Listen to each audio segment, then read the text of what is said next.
Uh-oh. She knew exactly what he meant, too. Ever since then, Humankind has been composing a symphony Of short syllables, that represents complex thoughts.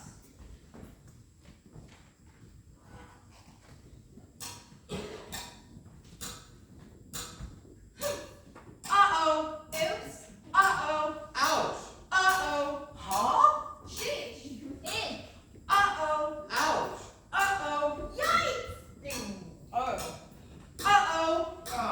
Uh-oh. ew, Uh-oh. Ow! Uh-oh. aw, Uh-oh. whoa, Uh-oh. Huh? ha, Ooh. uh-huh, Phew. aha, Huh? wow, Ah. Oh. Ooh. uh-huh, Phew. yippee, Yay! ha, yippee, yowza, yippee, whee, wow, yum, hooray, yeehaw, Wanga wanga wanga, wanga wanga wanga, wanga wanga wanga, wanga wanga wanga, wanga wanga wanga. You're back to your spot. Yeah, Wonga back to your spot. Come on.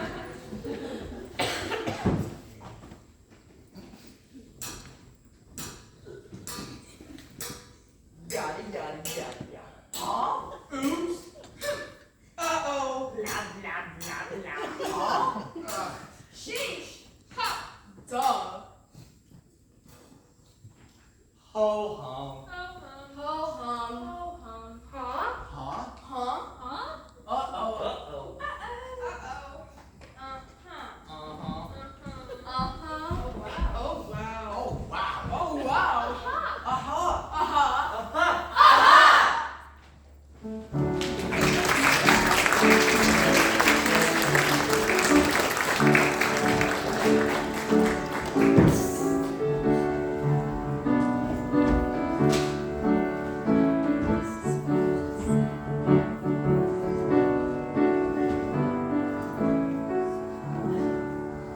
This is my neighbor. Nice lady. She's coming out the door on her way to work in her looking good mode. She's gathering up her daily luggage now, which consists of her purse, lunch bag, gym bag for aerobics, and the garbage bag to take out. She turns, gives me the smiling, hello, takes 3 steps across the porch and goes, ha! That's a direct quote. I'm at the level of a fire engine at full cry. Spiderweb. She has walked full force into a spiderweb.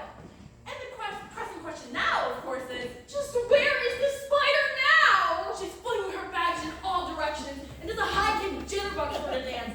Like a crazy snorking heat. She clutches at her face and hair, tries to open the door without unlocking it first, breaks the key open the lock, and runs around to the back door with double effect of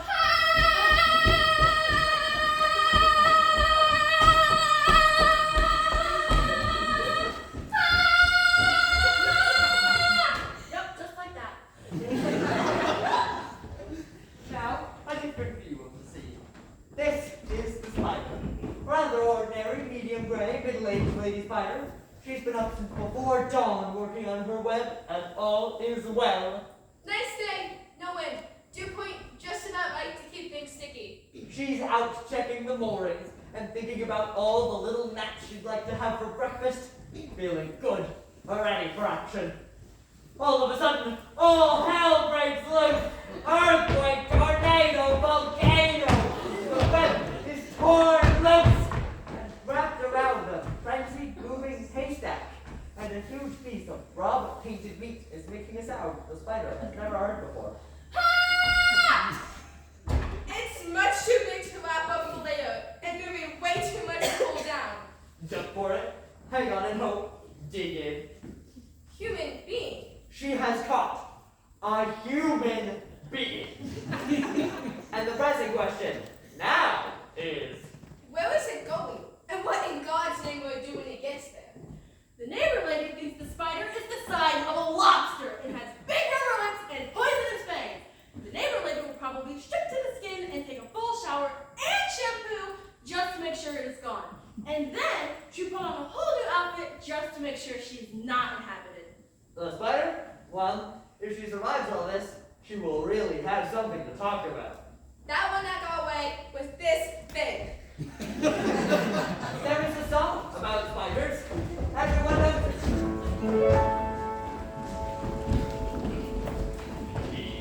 Itsy bitsy spider went up the water spout. Down came the rain and washed the spider out. Out came the sun and dried up all the rain. And the itsy bitsy spider went up the spout again.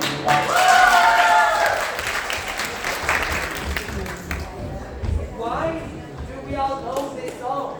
And why do we keep passing it on from generation to generation? Especially when it puts spiders in such a favorable light.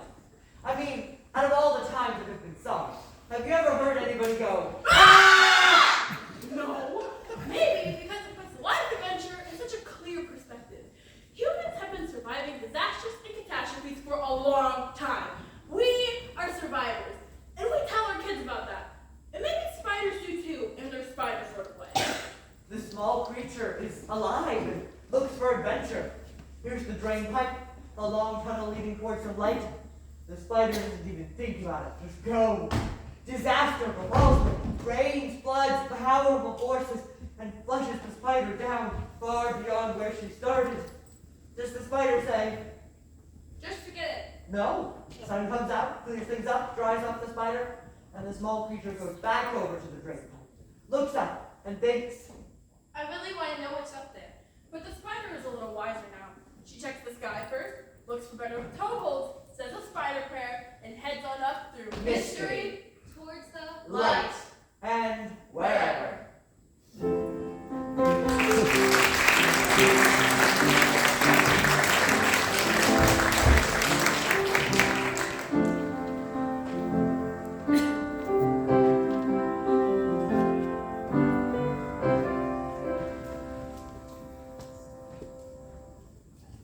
Talking with a friend on the phone.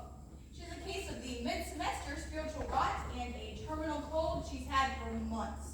Well, you don't ever get depressed, do you? Are you kidding? There's times I get so low it takes an extension ladder to climb out. So, what do you do? I mean, what do you do? No one's ever pinned me down quite like that. They usually ask what I think they should do. My solace is not religion or yoga or even deep sleep. It's Beethoven. I put his Ninth Symphony on the stereo, pull the headphones down tight, and lie on the floor. This music comes on like the first day of creation. And I think about old Mr. B. He knew a lot about depression and unhappiness. He moved around from place to place trying to find the right place. He had a terrible love life, alone with his friends all the time. Mr. B wanted to be a virtuoso pianist. He wanted to sing well too, but when he was still quite young, he began to lose his hearing, which is usually bad news for pianists and singers. In 1818, when he was 48, he was stone cold dead, which makes it all the more amazing that he wrote his great Ninth Symphony just 5 years later. He never really heard it. He just thought it. So I lie there with my headphones on, wondering if it ever could have felt to Beethoven the way it sounds in my head. The crescendo rises, and my sternum starts to vibrate, and by the time the final kettle drum yells out all those glorious chords, I'm on my feet, singing along in gibberish German with the mighty choir, and jumping up and down in the final moments of the end of the world and the coming of God and all his angels. Hallelujah, hallelujah, crash, boom, bang, woo! Uplifted, exalted, excited, affirmed, overwhelmed, man alive!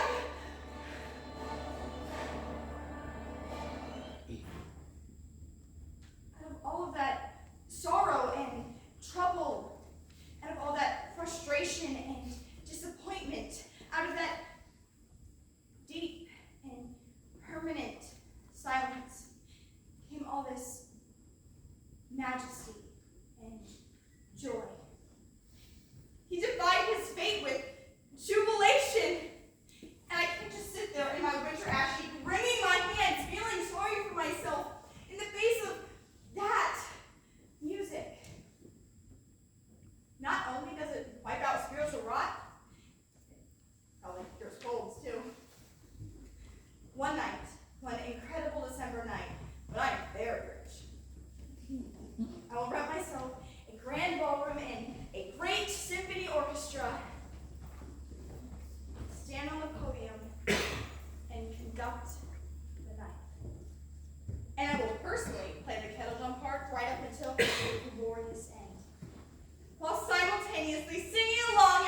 backyard, wishing he could fly. For as long as he could remember, he wanted to go up, to ride the sky. But there was no way he was ever going to pilot a plane, and hang gliding just looked way too dangerous. So he spent most of his summer afternoon sitting in his backyard in his ordinary aluminum launcher, the kind with the webbing and ribbons. The next chapter takes place on July 2nd, 1982, and is broadcasted on television and newspapers across the country. There's old Larry Walters, up above Los Angeles, flying at last. Really getting up there. Still sitting in his aluminum launcher, only this time he's hooked up to 45 helium-filled surplus weather balloons. Larry has a parachute on, a CB radio, a 6-pack of beer, some peanut butter and jelly sandwiches, and a BB gun to pop some of the balloons when it's time to come down. But instead of just being a couple hundred feet up above his neighborhood, he shot up. 11,000 feet, right through the approach corridor to Los Angeles International Airport. This is a true story. The human race sits in his chair, some saying there's nothing left to do. Others that the human situation is hopeless. Meanwhile, the Larry Walters of the words are raising time to leave to their chairs. When asked by the press why he did it, he said, You can't just sit there. When asked if he was scared, he replied, You bet. when asked if he would do it again, he said, Nope. When asked, are you glad you did it? Are you glad you did it? Are you glad you did it? "Are you glad you did it?" He grinned from ear to ear and said, Yes. Yes. Yes. Yes. Oh, yes. Woohoo! the dream is held close to the heart, and imagination is applied to what there is close at hand. Everything is still possible.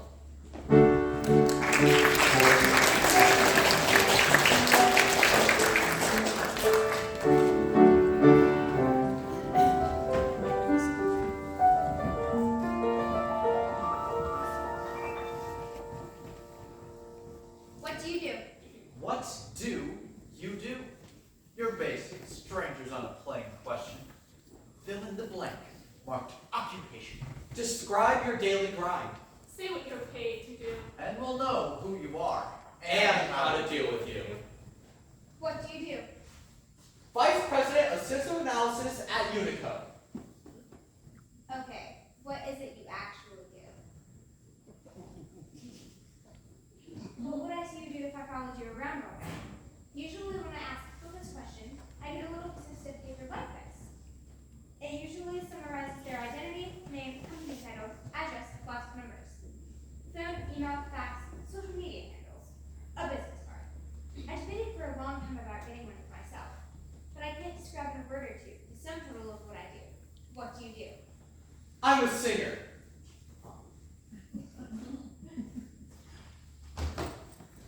Not only do I not get paid to sing, but in some cases, my friends might pay me not to sing.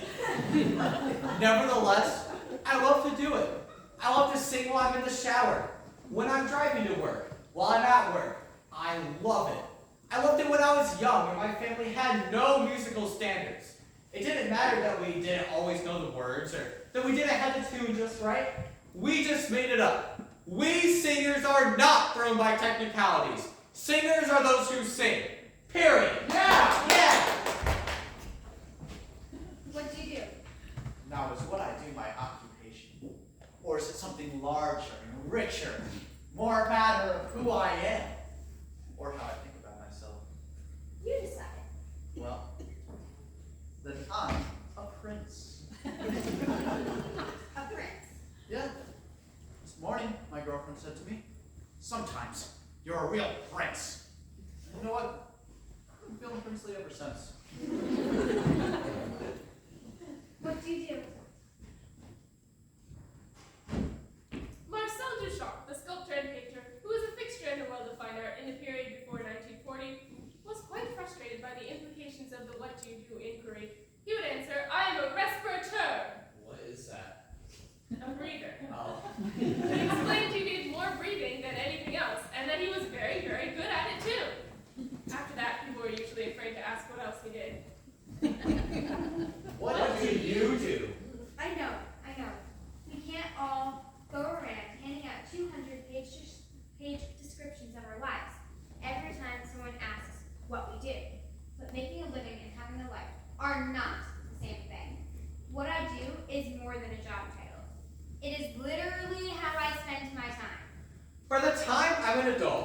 will have spent 2,500 hours brushing my teeth. 30,000 hours in traffic.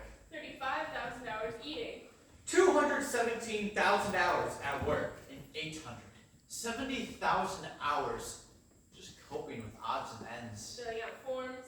Paying bills. Getting dressed and undressed. Being sick.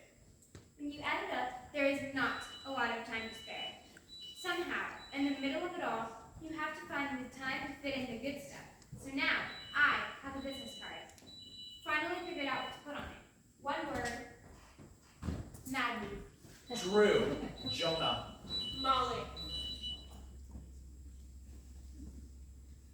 That's my occupation. No apology.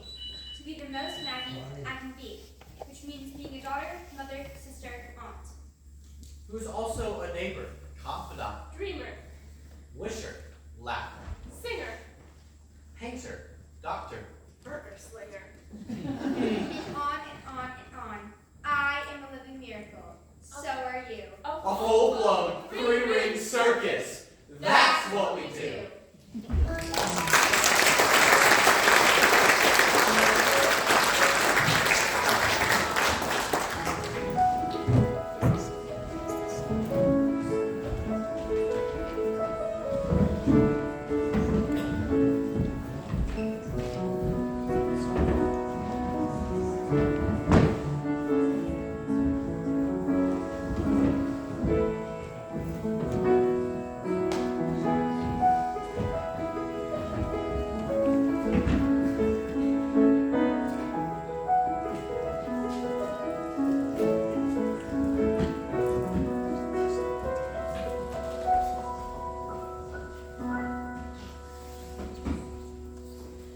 The most time-bound man I know lives in my neighborhood.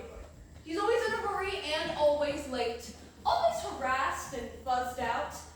I'm not exactly sure just what he does for a living, but it seems to involve buying and selling something downtown. He's a businessman.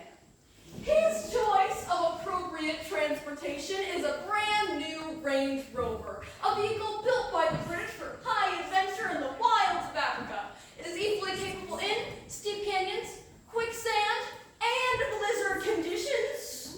Yeah. It can outrun a lion and take a rhino charge head-on.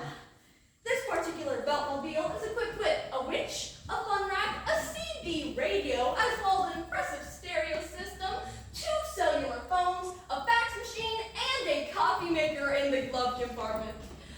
Daily, I see my neighbor rushing out of his house, burdened with the impediments of high adventure, carrying golf bag, gym bag, lunch bag, raincoat, umbrella, coffee, a sack of garbage for the dumpster, and his briefcase. About the briefcase.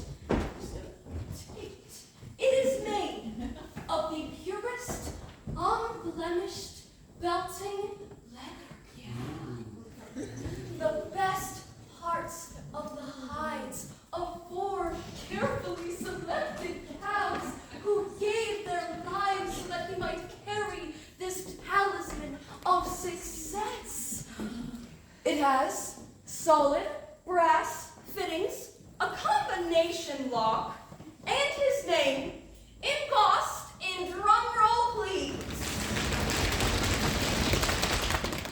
Gold. Thank you. Anyway, the guy's rich.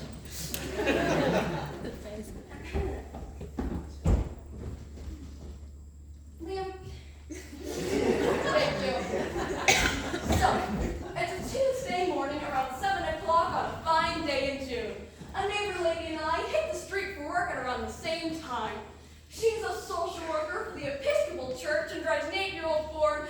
Just get me there and back, please God, sedan. And I drive a 1952 GMC. Go ahead and hit me pickup truck. At the same time, the owner of the Range Rover rushes up. His life is leveraged to max these days, and his mind is at 3 continents at once. He is in no mood for small talk. He grunts at us as he loads his lorry for the expedition downtown into the front seat and cranks the mighty engine like he's on the pole at the Indianapolis 500.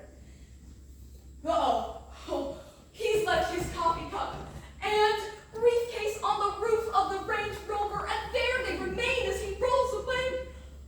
To the rescue comes the nice lady social worker from the Episcopal Church in her Ford. She chases after him, urgently honking her horn, which he ignores because he's already on the phone talking to London.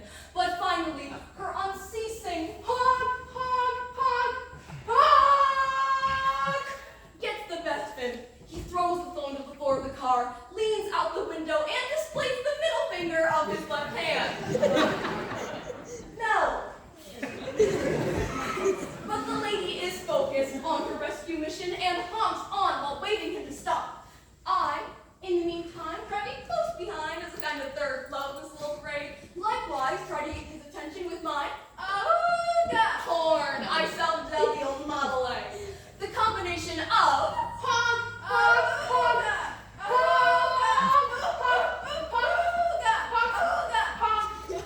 finally gets his attention.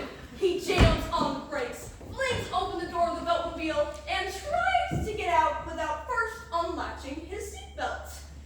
At that same moment, his morning cup of coffee slides off the roof, bounces across the hood, and smashes into the street, followed by his brass-bound briefcase, which crashes onto the hood, scrapes across the paint with her fingernails on chalkboard screech, and flies into the street on top of the broken coffee cup. The dear lady, mission accomplished, goes slowly around the scene of the accident, smiles, waves at her neighbor dangling from his car in the clutches of his seatbelt, and sings out, "Have a nice day!" And no, she did not, as you might anticipate, run over the briefcase.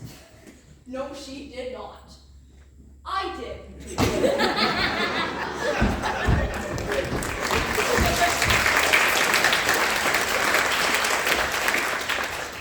The nice lady social worker and I meant well. It's not always easy doing good. When I told her later about running over the briefcase, she grinned. None of us is pure. Did I run over it on purpose? I don't know. As I say, none of us is pure. The owner of the Beltmobile is a little distant these days. I hear it cost him $400 to have his hood repainted, and I see he has a new briefcase, just like the last one. He's not a bad guy. In a way, I see my face in his mirror. I get pretty fuzzed out sometimes too, but it's less embarrassing to talk about the way he runs his life than to talk about the cartoon quality of my own. In the meantime, he's unhappy with us. I hear he thinks we ruined his day and cost him time and money and kept him from getting his business done.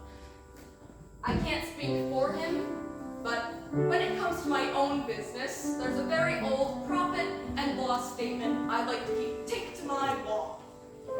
What does it profit a man if he gained the whole world and lose his soul?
form? Where am I? Have you completed the form? Sure was a long climb up. Yes. Have you completed the form? Almost. Almost. I just have one question. A question?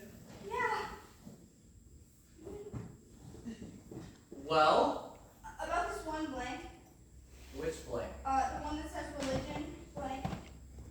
Yes. Do you believe in God? Do you believe in God? I believe in Howard. Howard?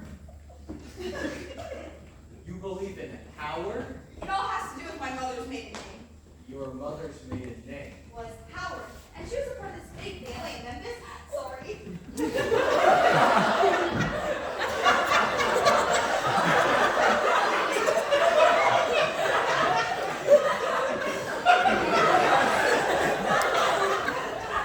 Anyways, she was a part of this big family in Memphis, the Howard family. And so I grew up thinking of myself as a member of the Howard family. So, what does that have to do with God? Oh, it's really quite simple. See, around age 4, I was shipped off to Sunday school, and the first thing they teach you is the Lord's Prayer, which goes, "Our Father who art in heaven, hallowed be thy name." And what I heard was, "Our Father who art in heaven, Howard be thy name." And since little kids tend to mutter their prayers anyway, nobody realized what I was saying. So I went right on believing that God's name was Howard and that I was a member of his family, the Howards. Since I was also told my grandfather had died and gone to heaven, I and my grandfather got all mixed up in my head as one and the same, which meant I had a pretty comfy notion about God. When I knelt beside my bed each night and prayed, "Our Father who art in heaven, hallowed be thy name." I thought about my grandfather and what a big shot he was, because of course the prayer ends with, "For thine is the kingdom and the power and the glory forever and ever. Amen." I went to bed feeling pretty well connected to the universe for a long time. You're putting me on, right? No, not at all. I belong to the whole scheme of things. I lived and worked and had my being in the family store. The whole universe was a Howard family enterprise. So, do you still believe in Howard? Let me put it this way. The 13th century Christian mystic, Meister Eckhart, said, "The eye with which I see God is the same eye with which God sees me." What the hell is that supposed to mean? Not only do I believe in Howard, but Howard believes in me.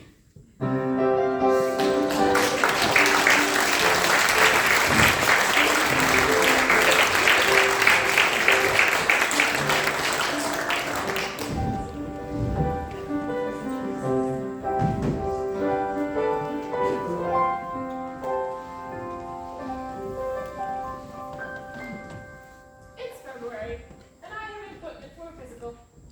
In the waiting room are two people much older than I. Very nice looking, tidy, intelligent looking couple, both probably in their 80s. Here to see the doctor too, I guess. So I'm sitting there in my February state of mind, and this nice old man sitting next to me nudges me and says, Hey, Merry Christmas. "This is February, right?" "Yes, it's February." And I look at him. "Merry Christmas to you." And he sits back and he starts singing. Oh, you better watch out. Better not cry. Better not pout. I'm telling you why. Santa Claus is coming to town. All the way through, finishes the song, says, Hey, Merry Christmas. and I say Merry Christmas. back to him, and I'm thinking, Could be me? well, the nurse comes for him and he goes off. Fred?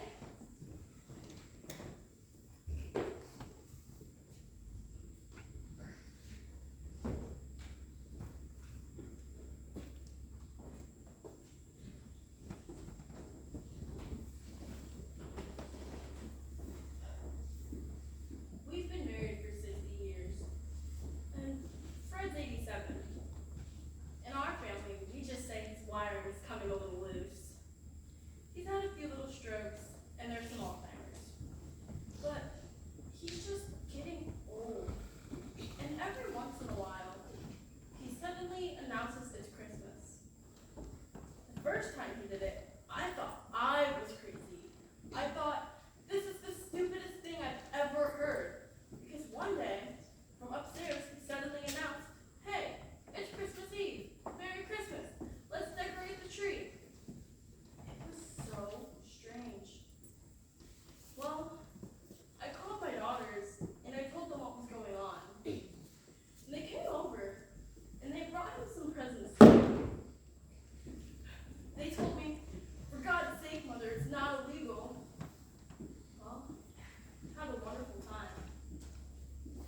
answer that is still with me.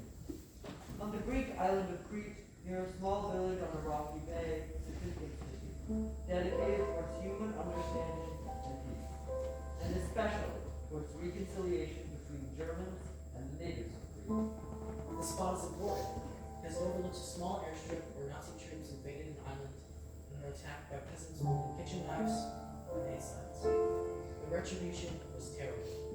Populations of whole villages were lined up in shops where Sultan Hitler's Spanish troops.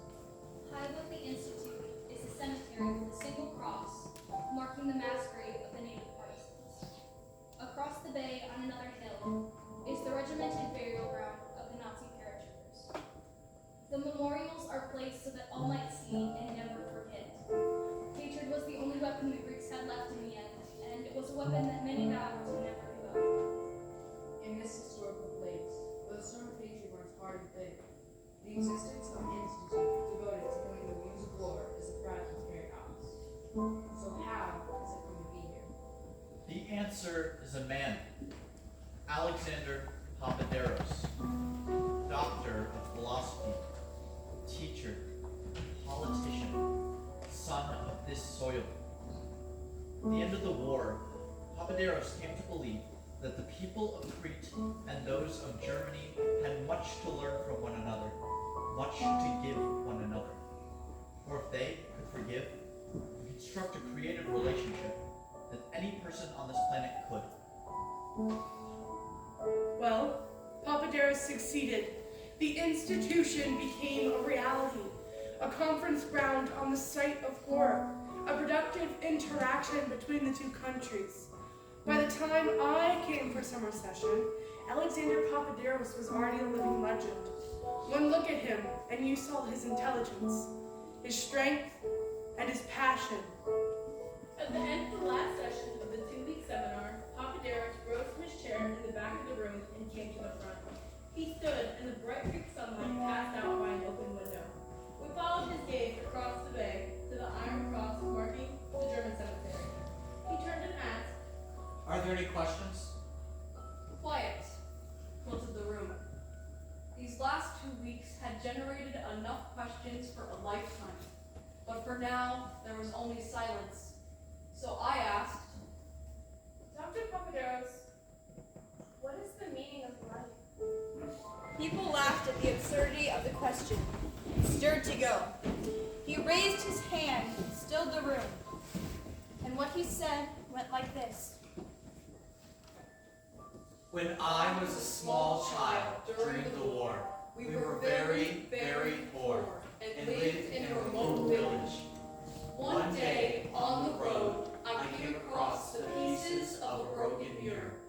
A German motorcycle had been wrecked in this place. I tried to find all the pieces and fit them back together, but it was not possible. So I kept only the largest piece, this one, and by scratching it on a stone, I made it round. I began to play with it as a toy and became fascinated by the fact that I could reflect light into dark places. Into deep holes and crevices and dark closets. It became a game for me to try to reflect light into the most inaccessible places that I could find. I kept this little mirror, and as I went about my growing up, I would take it out in idle moments and renew the challenge of the game. But as I became an adult, I realized that it was more than just a game, but a metaphor for what I might do with my life. I came to understand that I am not the light or the source of the light, but the light, truth, understanding, knowledge is there and will shine in dark places only if I reflect it. I am a fragment of a mirror whose whole shape and design I do not know. Nevertheless, with what I have, I can reflect light into the dark places of this world, into the black places in the hearts of men, and change some things in some people. Perhaps others may see and do likewise. This is what I am about. This is the meaning of my life. And then he took the small mirror and, holding